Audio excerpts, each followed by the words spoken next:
What's up, dudes? It's been a while.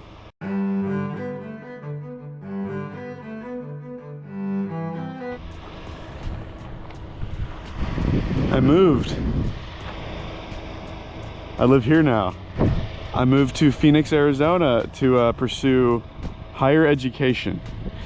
I can talk more about that on the drive, but yeah, I mean, I got here with full intention of continuing the channel. I mean, school caught up to me and I realized that, at least for the start, I wouldn't be able to hold it up. I wouldn't be able to do both. And to be honest, I probably could have.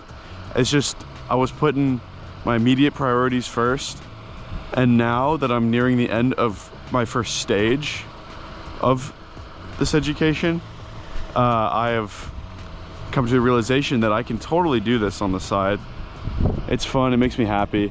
We're gonna be sticking with this bad boy for a while. I have a review for a Tesla Model 3 on the roster. I've got one for a Tacoma Mazda Speed 3 video if he visits. Just gonna talk to you guys about what's been going on, the future for this channel, and kind of just say sorry for not being active. I mean, it sucks, but I feel like I can hold it up again. But yeah, Ford Focus, got her at 96,000 miles. Now she's at a solid 103. Yeah, I put a lot of miles in her. I've already done her oil twice. Still on the same tires, although they're looking like they're about ready. I've been trying to, there's another issue I've found with my car, where the right front suspension likes to make a funny noise, like a little, like almost like a plastic sound every time it gets compressed. So I've been looking into that. And then also, if we head onto the inside here,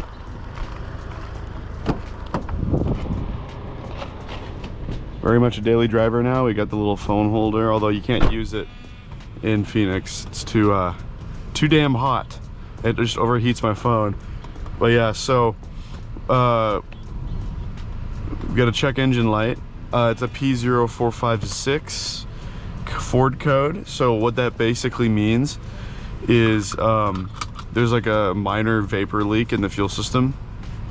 So what that can lead to is decreased efficiency, and also the fuel gauge might not read totally accurate. I need to get that fixed sometime this year. I just haven't had the time. I have a guy at home that I take my car to, so I'm just gonna wait till I take her home in a few months and then go from there. So anyway, I guess I should probably talk about, you know, what specifically I'm doing down in Phoenix, because y'all don't know me very well yet, but this is like the last place I would have wanted to move to. I know that a lot of people in Phoenix love it here, and I get it. There are definitely, especially if you grew up here and this is all you know, it's not a very ugly place. I mean, the city is, but these mountains are in their own way very unique, and coming from California, I don't really see deserts often, so it's pretty cool. But there's a lot to do here. There's never a shortage of cool, unique things in Phoenix, so I guess that's definitely a plus. I'm not 21 yet though, so unfortunately I can't quite reap the rewards. That sound right there, if you guys can catch that on camera, is the sound I'm talking about. If anybody knows what that is, please let me know. I went onto the Ford Focus forums. I can't find any information on that, but yeah, so I thought I would do it. Yeah, you get like almost like imagine like taking a plastic piece and hitting it against another plastic piece, or like snapping a piece of plastic. That's what it sounds like, and it's definitely my right front suspension. And there it is again. So yeah, if any of you know what that is, I don't notice any difference in the feeling of the suspension at all. So I'm hoping that's not too annoying on camera, but I'm thinking that it's just like a piece of fairing, like inside fairing, plastic piece or something that's just gotten lodged in the suspension. Anyway, yeah, so we're at a place called the White Tank Mountain Regional Park. Gorgeous place. It's just mountains and cactus. It's like the most stereotypical thing you've ever seen. And what I like about this road in particular are the bumps, and you guys can definitely hear that noise. I once again apologize, there's not much I can do about it. But anyway, yeah, so to talk about what's been going on in my life and why I haven't posted in 4 months, I don't think I ever mentioned this before, but I'm going into pilot training, or I've been going through pilot training to become a United Airlines pilot. There's a school here called the United Aviate Academy that's based in Goodyear, Arizona. And that's where I live too. So pretty. I'd say the school's like maybe 20 minutes from where we are right now. But basically, it's just regional airport in Goodyear that operates a United Airlines flight school. I'm actually at the tail end of my private pilot's license right now. I'm doing my last progress check this Monday, so in a few days. In fact, maybe by the time this video goes up, there's a chance that by the time this video goes up, I'm already past that. But if I can get this uploaded tomorrow, then it'll be this Monday. And then the Monday following that, or at least by that point, I'm hoping to do my check ride to actually become a private pilot. Now, I'm sure most of you aren't very familiar with how that kind of stuff works. Basically, there's various stages with becoming a pilot, at least if you're trying to do it professionally like I am. So to start, you get your private pilot's license, and that's just the license that says, hey, I can fly a plane by myself, you know, like I can go rent an airplane from any airport that within reason, within regulation, and rent it and fly people, although I can't be paid.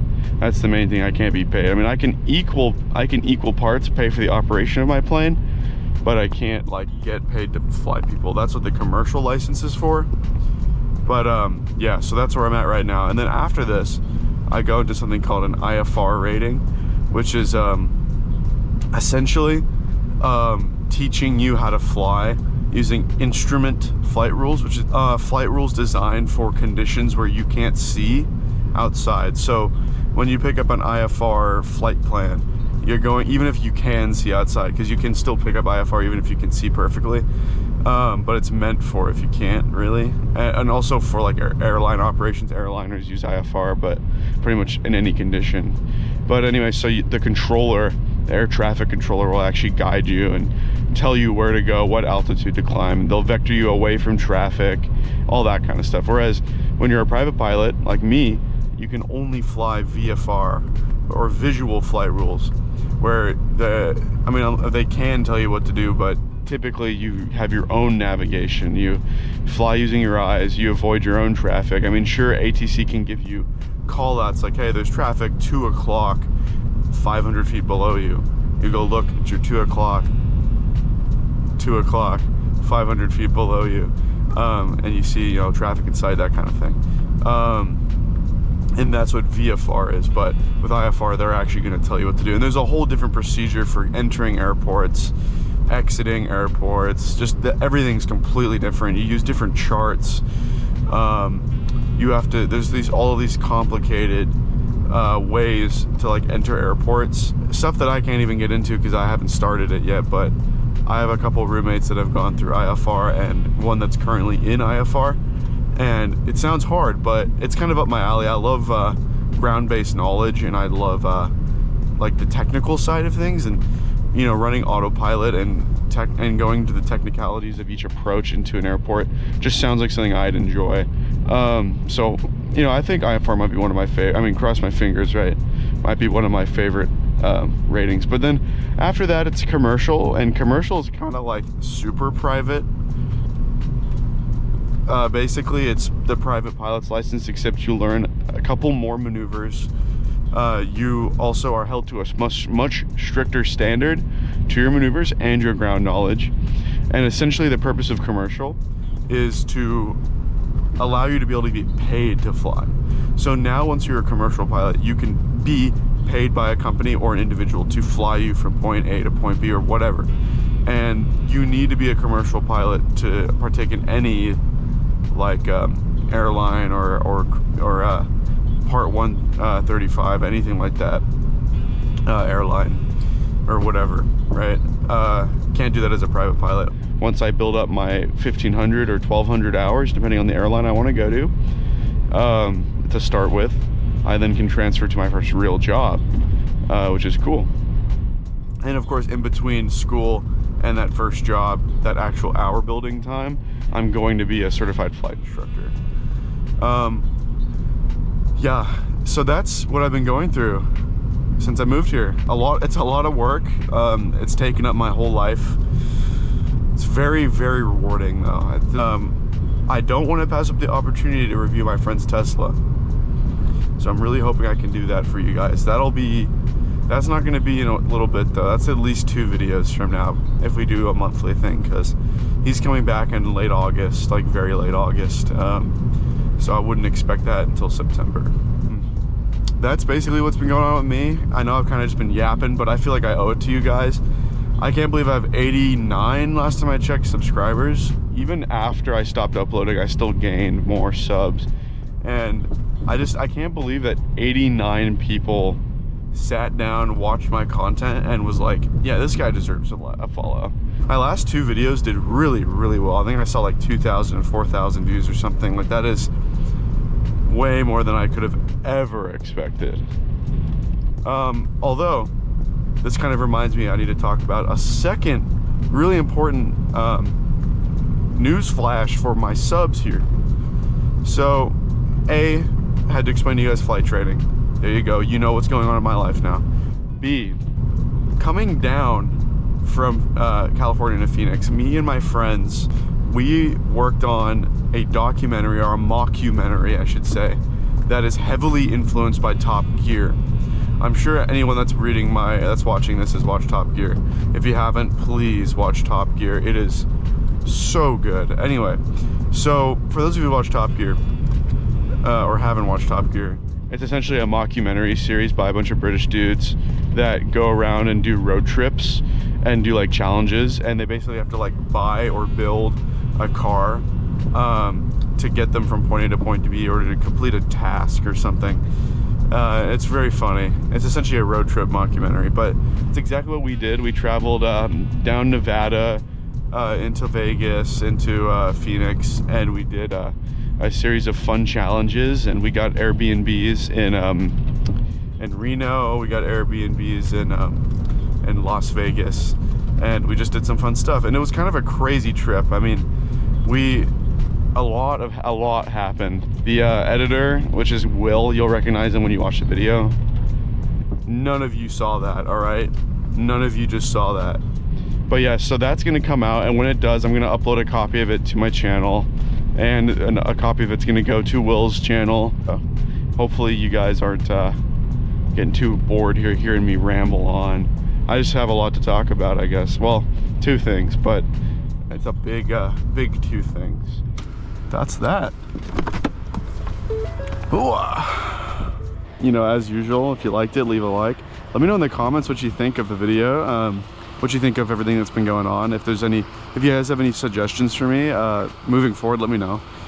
Anything that'll grasp your attention a little bit more, because I'm trying to like reproduce my old following base, and it's been so long, and I was such a small channel that I'm pretty sure I'm gonna be dead. But I mean, I'm not really doing it for the audience anyway. I'm doing it out of passion. But either way, I'd like you guys to be happy, and anytime that you guys have any suggestions for me, I will gladly take those. But anyway, yeah, thanks for watching. I'll keep you guys updated in the community tab. I'll be uploading a new video next month as well, for sure. I promise you guys. I promise. But yeah, just take a look at this beautiful thing one last time before I sign off. Bye-bye.